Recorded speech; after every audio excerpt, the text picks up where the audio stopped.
Hello, my name is Anthony Agansi. This is my project two for system dynamic and control. Um, I'm going to be going over power steering analysis, specifically electric power steering versus hydraulic power steering.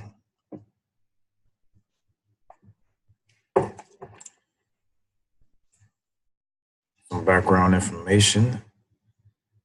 Um, the first power steering system came to market uh, courtesy of Chrysler in 1951.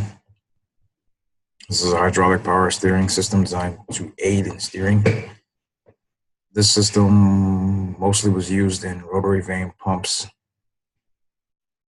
powered by vehicles' engines mechanically to multiply the force that you're applying on the steering wheel and sending to the wheels.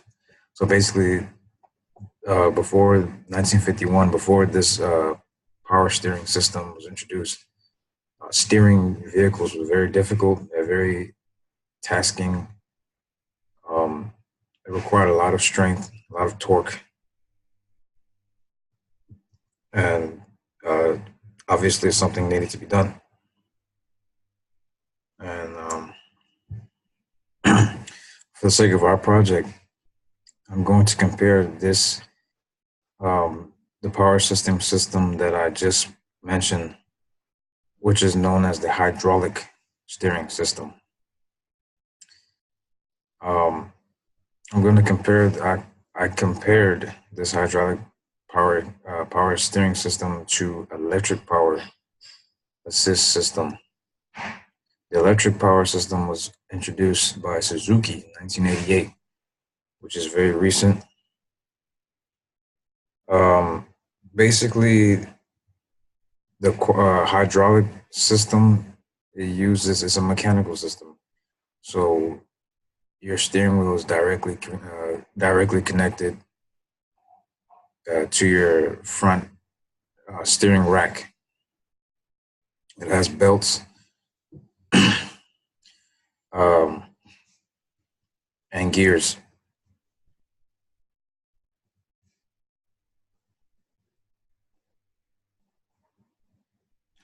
While the electric steering system has an electric motor on the steering rack, utilizes sensors instead of the pumping and the belt, which is in the hydraulic system, and is basically controlled by the computer. You give input on the steering wheel that outputs to the motor on your steering rack. This is a electric power steering system. The motor is on the top part right there is the motor. As you can see, it's a very simple and clean design. This is the block diagram for the electric power steering system. So for the nature of this project, it's hard to compare them without talking subjectively, right? So to compare the two systems, you need to do studies with a pool of drivers. And fortunately, I was able to find a study from Car and Driver. They basically took about 11 drivers that work for them. They got two BMWs. They have the BMW i528 or 528i and the BMW 535i. One has the electric power steering, the other has the hydraulic power steering.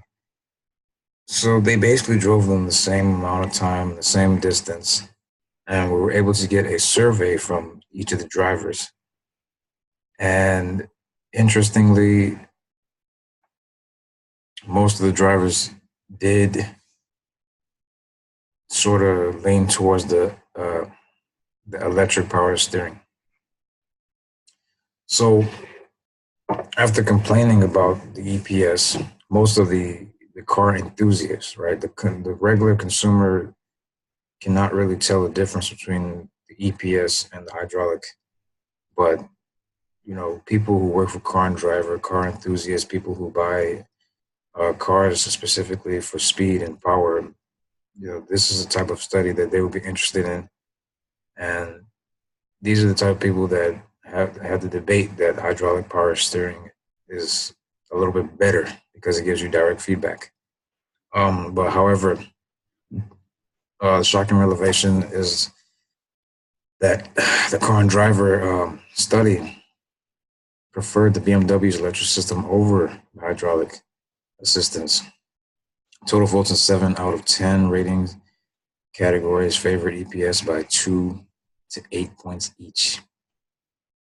Hydraulics shine in only the 3 feedback categories where it won the on-center comparison by 4 points and tied with the EPS in our middle of maneuver and had cornering extreme performance ratings. So basically, the EPS did better marginally. And after more research, practically speaking, the EPS, it did indeed have more pros than cons in regards to comparing it to the HPS or the hydraulic. So in the end, these pros that you see on the left, they are direct cons from the HPS, right? So the EPS is packaged cleaner, there's less components as opposed to the HPS, which has more components, more pumps and belts. There's no fuel needed in the EPS. There's fuel needed in the HPS. It's lighter, so it has lower fuel economy or better fuel economy.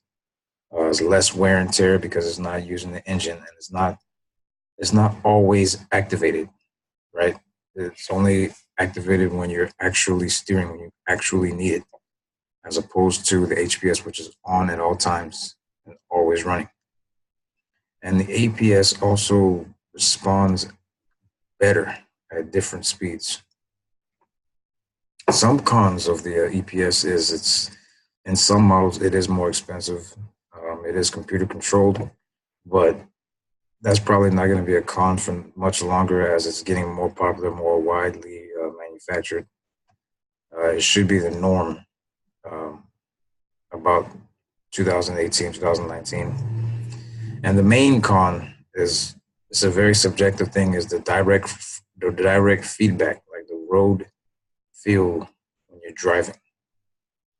Um, it's hard to mimic, feeling the actual road can when your steering wheel is actually connected to your wheels. And a lot of car enthusiasts they will sacrifice all of these pros just for that. And it was an interesting study, to say the least.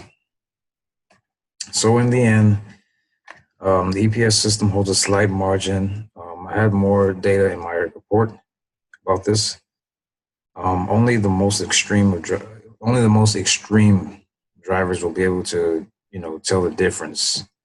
The drawbacks in the EPS are considered negligible. And there's no objective data backing up the claim that hydraulic power system feels better, but it can be said that due to the direct feedback from the steering wheels to the wheels, the HPS, it is more so for those who want that authentic feel. So it was an interesting study, and I'm glad I did choose this topic, and I hope you enjoyed my presentation. I have more information in my report. Thank you.